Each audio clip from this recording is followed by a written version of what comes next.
பொதுவாக நம்ம மாங்காய் துவையல் கேள்விப்பட்டிருப்போம், இஞ்சி துவையல் கேள்விப்பட்டிருப்போம். இது என்னன்னு பார்த்தீங்கன்னா இஞ்சி அப்படின்னு மார்க்கெட்லலாம் கிடைக்கும்.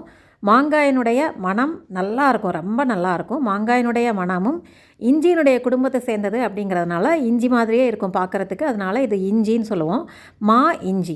இஞ்சி வந்து ரொம்ப நல்லது, உடம்புக்கு ரொம்ப ஆரோக்கியத்துக்கு ரொம்ப நல்லது, ஜீரண சக்தியை தூண்டக்கூடியது.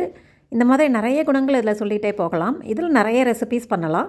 இப்போ நான் உங்களுக்கு சொல்ல போகிறது இஞ்சி வச்சு ஒரு சிம்பிளான ஒரு துவையல், ரொம்ப சுவையான அட்டகாசமான மாங்காய் இஞ்சி துவையல் எப்படி செய்கிறது அப்படிங்கிறத பார்த்துருவோம். வாங்க வீடியோக்குள்ளே போகலாம். வீடியோவை ஸ்கிப் பண்ணாமல் முழுமையாக பாருங்கள். நம்ம சேனலை ஃபஸ்ட் டைம் பார்க்குறவங்க சப்ஸ்கிரைப் பண்ணிக்கோங்க.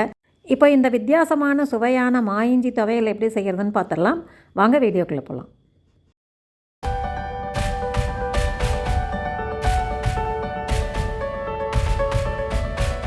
It is your digital way.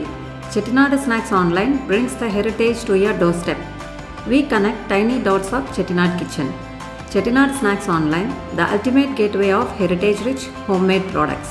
சுவையான இஞ்சி துவையல் எப்படி செய்கிறதுன்னு பார்த்துருவோம். அதுக்கு ஒரு 100 கிராம் இஞ்சி எடுத்து தோல் சீவிட்டு நல்லா தின் ஸ்லைசஸாக கட் பண்ணி வச்சுருக்கேன். துருவி கூட வச்சுக்கோங்க, ஈஸியாக வதக்கிறதுல வந்துடும். இந்த மாதிரி ஸ்லைசஸாக கட் பண்ணி வச்சுட்டு ஒரு பேனை சூடு பண்ணிவிட்டு ஒரு 2-3 டீஸ்பூன் அளவுக்கு எண்ணெய் சேர்த்து விட்ருங்க. எண்ணெய் காஞ்சதுக்கப்புறம் 1 டேபிள் ஸ்பூன் அளவுக்கு கடலைப்பருப்பு சேர்த்துக்கலாம்.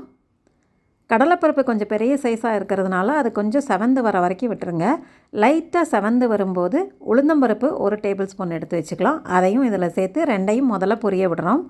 ஓரளவு ரெண்டும் செவந்து வரும் பார்த்திங்களா, அந்த மாதிரி சமயத்தில் கடுகு சேர்த்துக்கலாம். ஒரு அரை டீஸ்பூன் அளவுக்கு கடுகு சேர்த்து அதையும் நல்லா பொரிய விடலாம். கடுகு நல்லா சடச்சடன்னு பொரியும். நல்லா பொரிஞ்சு வந்ததுக்கப்புறம் தான் பாக்கி ஐட்டமெல்லாம் சேர்க்க போகிறோம். ஓரளவு ரொம்ப வந்து கறிக்கவும் விட்டுறக்கூடாது, ரொம்ப மஞ்சளாக செவந்தும் வரக்கூடாது. ஒரே மாதிரி இந்த மாதிரி வரும்போது கடுகு நல்லா பொரிஞ்சதுக்கப்புறம் 2 வரமிளகா சேர்த்துருக்கேன். உங்கள் காரத்துக்கு எவ்வளவு மிளகா தேவையோ அந்த அளவு சேர்த்துக்கலாம். நான் 2 வரமிளகா சேர்த்துருக்கேன். ஒரு கைப்பிடி அளவுக்கு கருவேப்பிலை சேர்த்துக்கலாம்.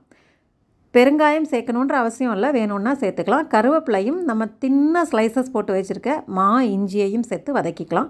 நீங்கள் துருவிட்டிங்கன்னா ரொம்ப நல்லா ஈஸியாக வெந்துடும். அதனால் ஒரு ஸ்க்ராப்பரில் நல்லா துருவிட்டிங்கன்னா அதோடு சேர்த்து நல்லா வதக்கிக்கலாம்.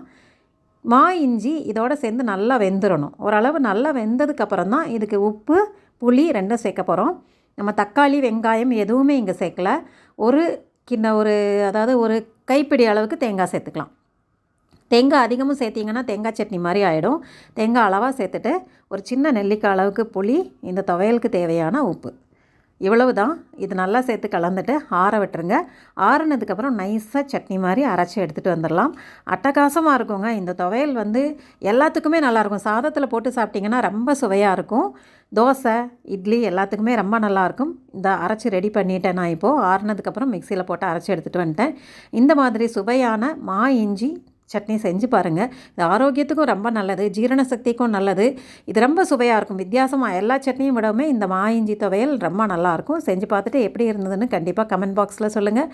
நம்ம சேனலை ஃபஸ்ட் டைம் பார்க்குறவங்க சப்ஸ்கிரைப் பண்ணிக்கோங்க. வீடியோ பிடிச்சிருந்ததுன்னா ஷேர் பண்ணிக்கோங்க, லைக் பண்ணுங்கள். தேங்க்ஸ் ஃபார் வாட்சிங்.